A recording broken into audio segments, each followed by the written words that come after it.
alihi wa sahbihi wa mawala wa ma'ba'du. Ya, mula pertama kita bersyukur kehadirat Allah Subhanahu wa taala. Semua dalam keadaan sehat walafiat. Reuni lah ini sebetulnya. Ya kan, reuni mungkin lebih nyaman gitu ya. Reuni tetapi plus dan plus. Pak Khalid sebagai ketua asosiasi, alhamdulillah ada di sini. Saya lihat juga ada senior Pak Samsul Rijal, luar biasa Pak Samsul Rijal dari Aceh memandu ke sini. Yang lebih bersyukur lagi saya bisa hadir di kesempatan ini, karena kemarin yang asa itu saya sebetulnya mau mengiyakan, tetapi badan satu mau ditarik-tarik ke sana kemari itu bagaimana gitu ya. Jadi saya akhirnya yang satu enggak, yang ini saya iyakan gitu. Karena saya khawatir saat itu kalau saya iyakan kemudian saya nggak hadir, itu kan lebih menyakitkan gitu. Lebih menyakitkan panitia gitu kan. Maka saya katakan jangan saya lah yang lain gitu. Benar pada saat diadakan kemarin saya ada di Jakarta, sidang pleno BPIP, sidang pleno IP. Jadi kalaupun saya mengiyakan, betul-betul saya nggak bisa hadir. Nah itu hikmahnya gitu kan. Nah kalau hari ini alhamdulillah saya memang save waktunya sehingga bisa hadir di sini ya. Baik, ya saya jarang ketemu, tetapi dengan buku, dengan web, dengan internet, saya kira kita selalu connect lah. Saya kira bedanya dengan zaman dulu kan itu ya Pak Khalid ya. Jadi kita ada di sini, tapi ada di mana-mana gitu, ada di mana-mana juga. Ya. Karomah aulia dulu ya, karomatul aulia dulu ya kayak gitu. Sekarang dengan teknologi seolah-olah kita ketemu terus menerus gitu. Kemarin terakhir saya mengayu bagio Pak Komarudin Hidayat 69 tahun. Usianya dengan saya cuma beda 3 bulan. Saya Juli, Pak Komar Oktober, 18 Oktober. Dia menulis buku kecil begitu tentang biografi dari kecil, mobilitas vertikalnya itu hebat sekali gitu ya. Bisa dibaca itu 100 halaman. Ya, yang mengagetkan dan kita doakan ya Pak Sumardi, karena usianya di bawah saya 2 tahun, tapi terlalu cepat dipanggil oleh Allah Subhanahu wa taala. Nah begitulah, jadi regenerasi ini memang harus diciptakan ini Pak Khalid, Pak Samsul Rijal, Mas Iqbal, karena orang yang kita harapkan berusia panjang itu nggak bisa juga gitu kan, nggak bisa. Jadi regenerasi keilmuan saya kira itu penting sekali. Nah hari ini saya diminta untuk bicara tentang bagaimana sih akidah dan filsafat Islam di era society 5.0 gitu. Jadi setelah revolusi industri 4.0 lalu 5.0 seperti apa gitu, kira-kira begitu. Oke, saya nggak tahu waktunya berapa, saya menyesuaikan sampai jam 10, tapi ada tanya jawab ya. Oke ya, dan ya jangan kalau lebih lah, 1,5 jam ke depan ya Pak. Ya, oke. Ya saya kira isu ini tentang 5.0 itu memang saya istilahkan better human life society gitu. Jadi bukan lagi teknologi yang mau dikejar-kejar, tetapi manusianya itu bahagia enggak gitu. Kalau teknologinya sudah enggak karu-karuan, tetapi statistik kematian itu kan selalu naik ya untuk setiap negara, dan usia bunuh diri itu antara ya 21 sampai 30-an. Itu Korea Selatan dan lain sebagainya itu jelas naik sekali. Padahal apa sih kekurangan mereka dari hal teknologi, dan itu agak merata, yang agak mengkhawatirkan itu di situ. Kalau 60 ke atas sudah jarang yang bunuh diri. Ini 60 ke atas itu sudah jarang. Tetapi yang harus kita amati itu yang itu tadi ya, yang usia-usia itu antara 20-30 itu disebut-sebut, mungkin sampai 35. Itu riskan sekali, 1,3 atau 1,5% bunuh diri itu sekarang.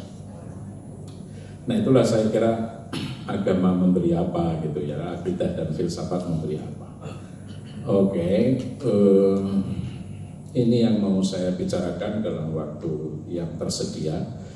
Tidak semua akan saya sampaikan, tetapi itu untuk oleh-oleh saja, nanti Anda kembangkan sendiri di tempat masing-masing. Karena Anda semua bukan beginner, tetapi prodi ya, minimal prodi ya.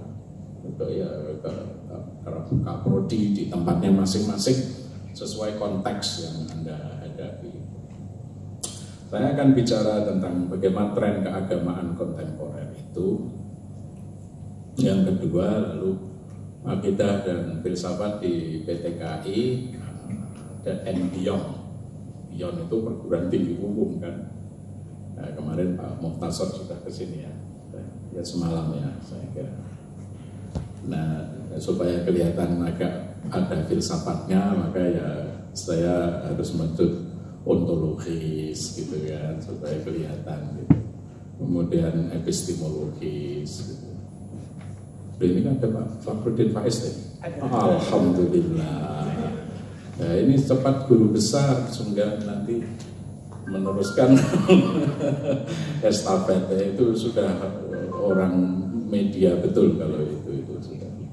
Epistemologis, aksiologis gitulah kira-kira ya. Biar kelihatan ada bau filsafatnya gitu loh. Kalau nanti saya bicara lain nanti kok nggak filsafat banget gitu umpamanya gitu. Tetapi ontologis yang saya maksud adalah the way to think sebetulnya. Nggak usah rumit-rumit apa ontologis, tapi the way to think, cara berpikir itu seperti apa. Saya kira akidah dan filsafat nanti saya uraikan rumitnya pertemuan antara akidah dan filsafat. Sebetulnya itu problematik sebetulnya kan. Tapi justru itu kuncinya kan ya Pak Khalid ya. Kuncinya kalau kita bisa berkontribusi di situ, saya kira bisa ya memang tidak harus banyak, tetapi kontribusi di situ nanti meluber ke bagaimana syariahnya, dan itu berat sekali tarbiyahnya gitu kan, dan lain sebagainya. Epistemologis, saya kira problem science and religion itu ke depan saya kira akan tetap berat, gitu, tetap berat. Maka tadi disebut buku MIT multi, inter, dan transdisiplin sebetulnya masuk ke situ. Tetapi the most left behind adalah aksiologis. Yang paling tertinggal adalah aksiologis. Tapi aksiologis di sini saya maknai spirituality and core values. Dan tiga-tiganya itu web ya, ada networking yang tidak bisa terpisah antara ontologi, epistemologi, dan aksiologi. Cuma Anda ya terserah Anda mengembangkannya seperti apa, tapi dalam forum ini saya terinspirasi untuk menyebut ontologi itu the way to think, bukan the way to believe. Kalau akidah mesti the way to believe, tetapi kalau filsafat adalah the way to think. Itu harus clear and distinct saya kira untuk dunia akidah filsafat S2 lebih-lebih lagi, S1 juga harus diantarkan ke situ. Nah, terus nanti saya kaitkan dengan problem keumatan, kebangsaan, dan kewarganegaraan. Poster-poster mulai bergentayangan for the president, gitu kan. Bagaimana akidah filsafat menghadapi poster-poster itu, poster-poster ya, poster era itu ya, poster flyer sudah mulai bergentayangan ya, mulai hari ini apa kemarin ya, ayat-ayat sudah bertabaran macam-macam. Nah, ini godaan betul ini. Godaan bagi kita yang kita based on scientific kan, scientific tempernya itu harus nampak gitu. Oke, kira-kira itu tema yang akan saya sampaikan. Pelan-pelan begini. Di dalam research, Pew Research Center itu ada penelitian, survei, indeks, begitulah. Berapa persen who say religion is important atau not too important, dan ya somewhat important dan very important. Gitu. Ada 4 itu. Nah, itu yang menarik dari tabel itu, Indonesia itu 100% yang mengatakan agama itu important. Yang lain enggak itu. Hanya Indonesia berapa itu? 98% mengatakan very important. Yang 2 somewhat important gitu. Hanya 2%. Artinya luar biasa kan orang Indonesia beragama ini. Maka ya tinggal siapa yang menavigasi saja kan bagaimana agama ini ke depan ya di tanah air yang multikultural semacam ini.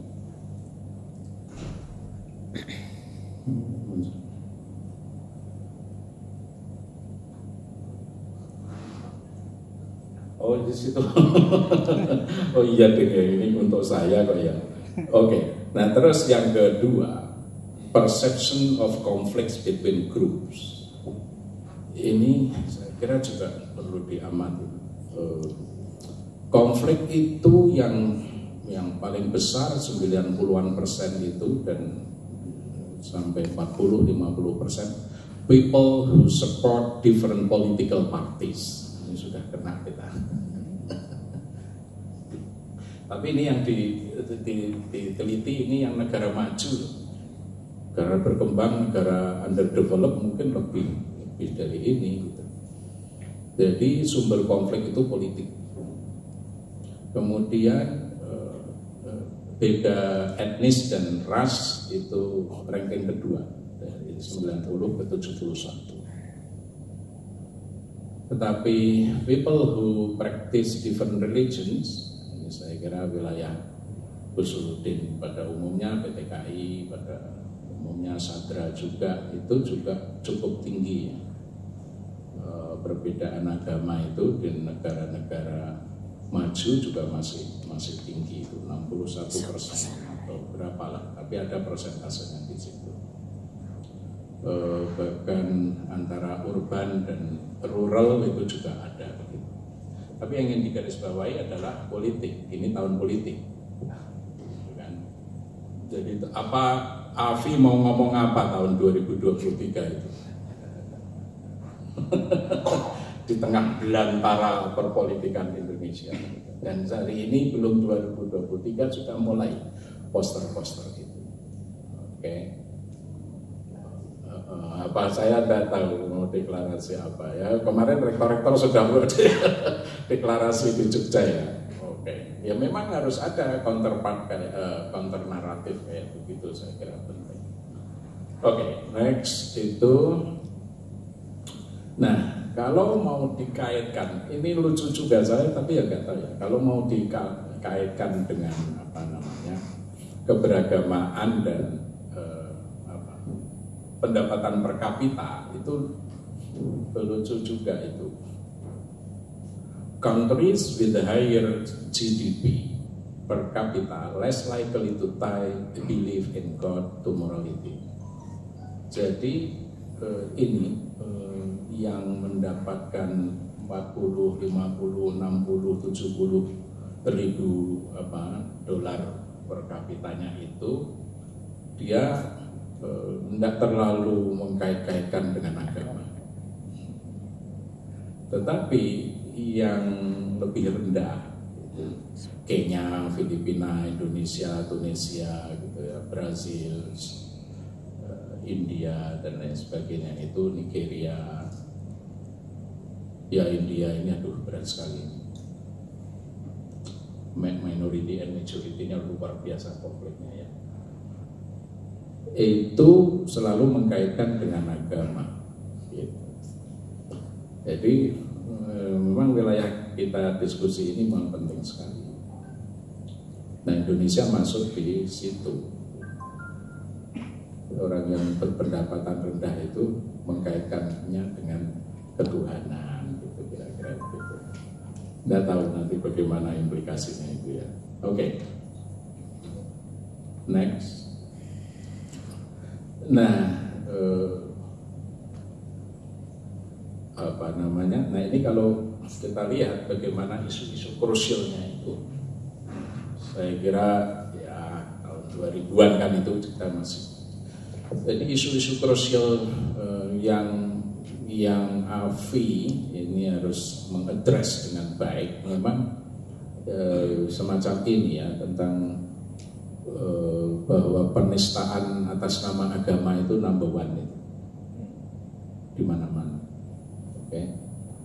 Yang kedua bahwa ketertarikan untuk ke fundamentalisme agama itu juga tinggi karena mungkin perubahan sains dan teknologi. Kemudian tumbuh berkembangnya Islam di mana-mana, di Eropa, di Amerika, bahkan konon tahun 2050 apa ya, itu atau akhir abad ya, akhir abad itu penduduk Islam itu, umat Islam lebih tinggi daripada Kristen. Kalau sekarang Kristen masih lebih besar. Nah ini kan harus disiapkan ya model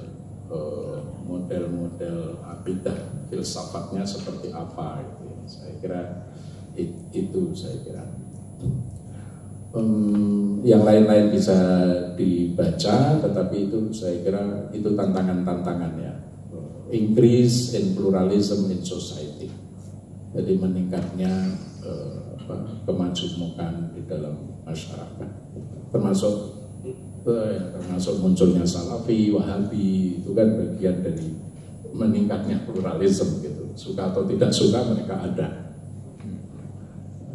Suka atau tidak suka mereka ada. Maka bagaimana ketika kita mengadres isu itu ya di dalam mata kuliah yang kita ampu masing-masing.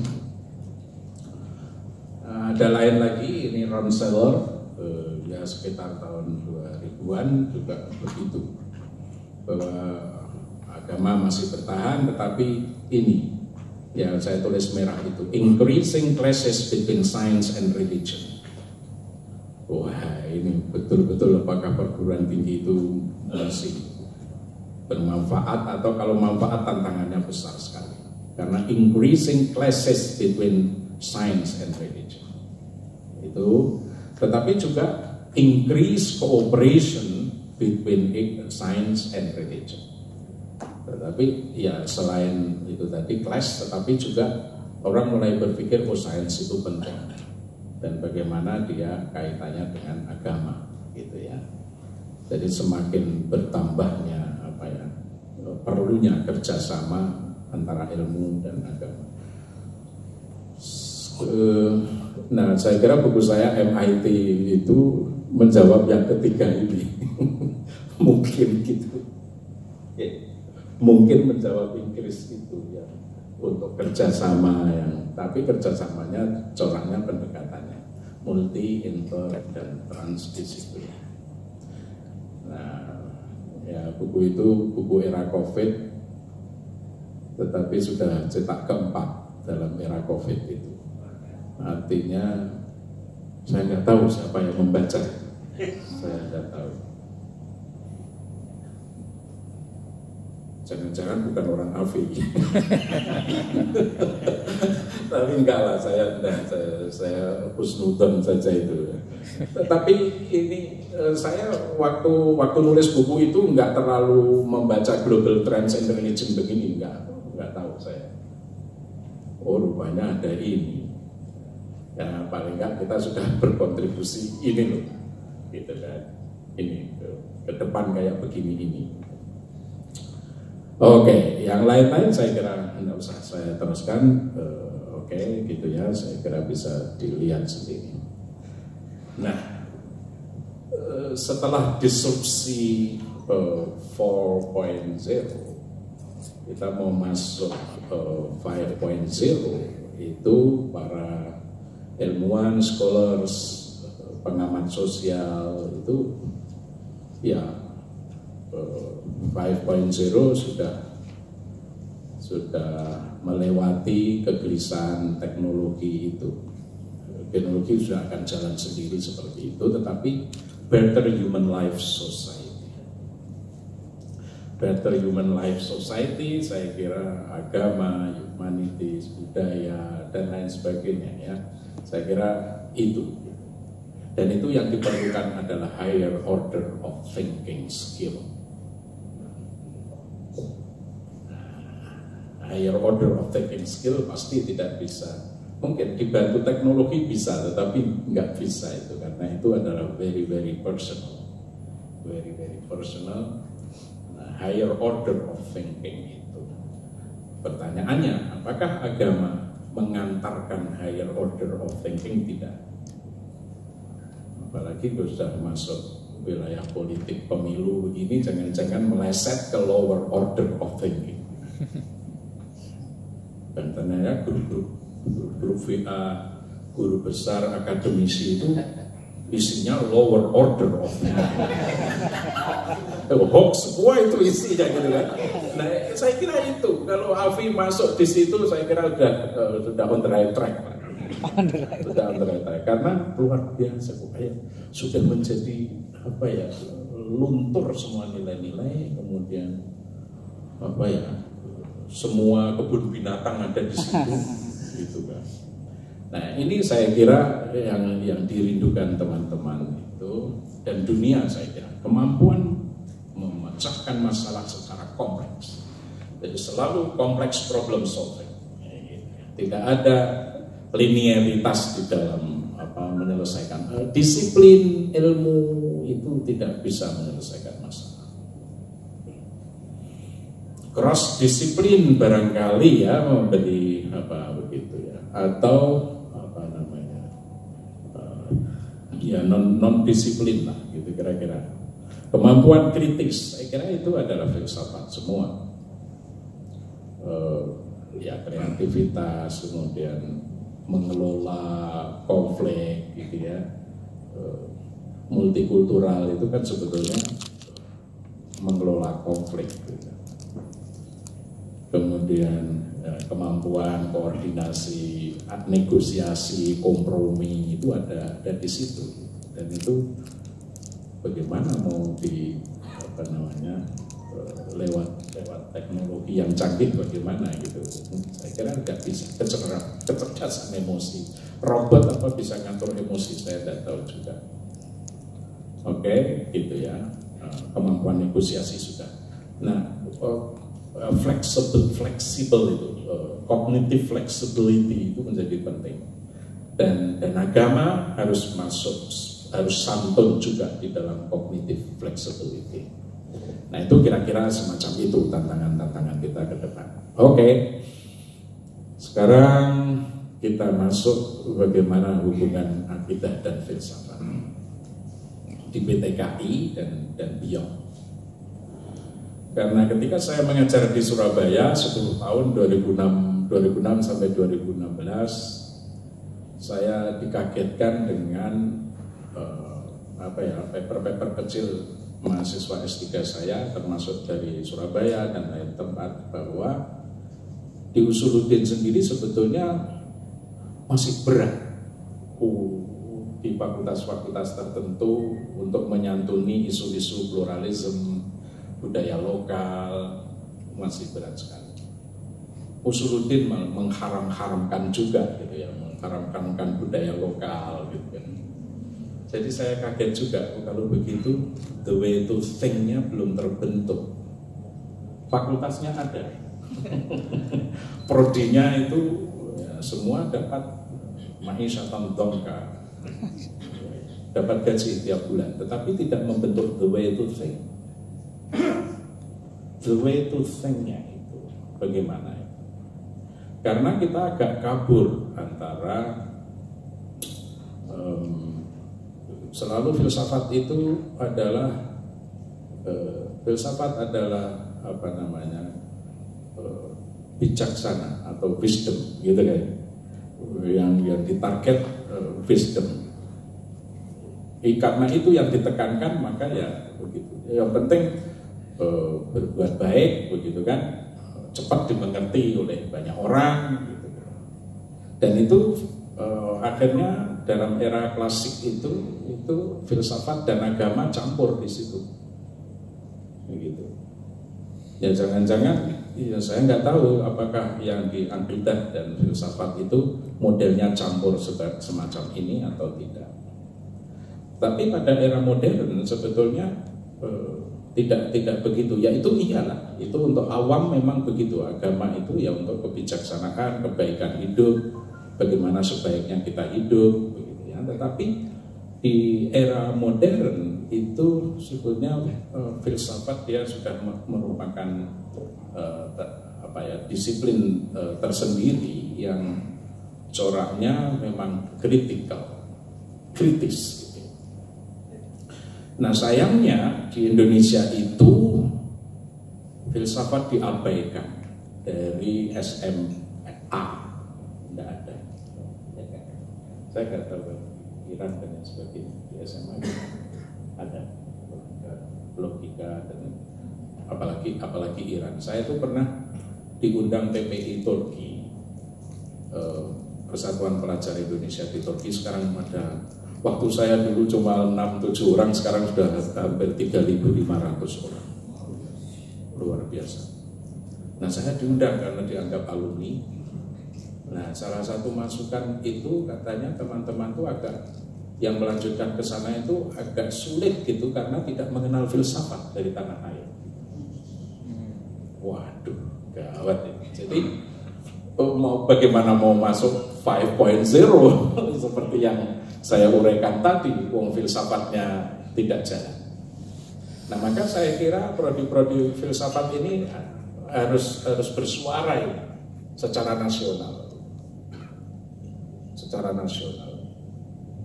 Dan kalau yang benar yang disebut Harari bahwa industri 4 itu adalah bahwa setiap 5 tahun itu akan ada perubahan dahsyat, maka universitas kita itu sebetulnya ya ketinggalan zaman, karena begitu anak-anak itu sudah tamat kadaluarsa itu expired knowledge expired kan itu begitu. Nah maka bagaimana ini teknik begitu itu. Nah disitulah sebetulnya filsafat di situ ya pengembangan wawasan, ketajaman intelektual, gitu kan, sikap kritis, itu dia. Itu filsafat harus ada elemen-elemen itu, gitu ya. Terus menerus disampaikan, gitu ya. Gitu. Nah itu saya kira filsafat, psikologi dan lain sebagainya itu akan memberi masukan besar di dalam human life tadi itu ya, untuk kesejahteraan well-beingness gitu, supaya kalau saya mengikuti diskusi di psikologi itu saya kan juga anggota di Kemendikbud itu 2016-2020 saya itu anggota MAPEK, Majelis Pendidikan di Kemendikbud. Di situ ada 10 orang dari ITB, IPB, UGM, ya, diskusi setiap bulan 2 kali ke Jakarta atau sekali minimal. Ya saya dengarlah masukan-masukan itu, dan kalau Anda nanti ikut akhirnya meskipun itu sudah selesai, tetapi karena agenda kita serius dalam arti kok koyong ini pendidikan di Indonesia gitu. Nah, bagian terakhir ini nanti yang akan saya sampaikan tentang aksiologi. Semua merasakan rektor-rektor itu mantan-mantan rektor, mantan-mantan ketua senat akademik. Lalu kita mau mengadakan seminar tanggal 23 November internasional, ingin memasukkan IDGP namanya. IDGP itu inti dasar capaian pendidikan. Inti dasar capaian pendidikan. Nah, ini prodi saya nggak tahu ya bagaimana itu. Nah, nantilah itu bagian terakhir dari saya, dan itu nanti semula tanggal 9, tapi narasumber yang dari luar negeri Fulbright nggak bisa, inginnya tanggal 23. Oke. Nah itu jadi itu dia. Nah, maka filsafat sebagai ilmu kritis next itu saya kira harus berdampingan dengan akidah yang coraknya kebijaksanaan, bukan kebijaksanaan harus berdampingan dengan ilmu kritis. Itu kan sebetulnya. Jadi apapun mata kuliahnya sebetulnya, apapun mata kuliahnya, bukan hanya mata kuliah yang ada di AFI, tetapi yang di Usuludin kiri kanannya itu TH bukan TH sekarang apa? IAT, SAA, SA, belum lagi nanti keluar ke tarbiyah dan lain sebagainya. Itu saya kira penting sekali. Jadi filsafat di situ sebetulnya ketajaman analisa, kemudian sikap kritis tetapi yang bermutu, kritis tapi argumentatif, evidence based, gitu. Wawasan yang berpengetahuan luas, jangan malah lower order of thinking, nggak bisa. Nah, bagaimana itu agama kok bisa diangkat ke higher order of thinking? Itu saya kira bahan diskusi kita. Saya sebut ketidakbelas kasihan terhadap segala macam pemikiran ngawur yang suka menjadi wahana segala macam klaim atas kekuasaan, gitu. Nah, itu kalau itu bisa diambil lalu melihat itu realitas. Jadi wahana kritis terhadap ya sekarang ini half truth, post truth, non truth, gitu. Saya kira di situ.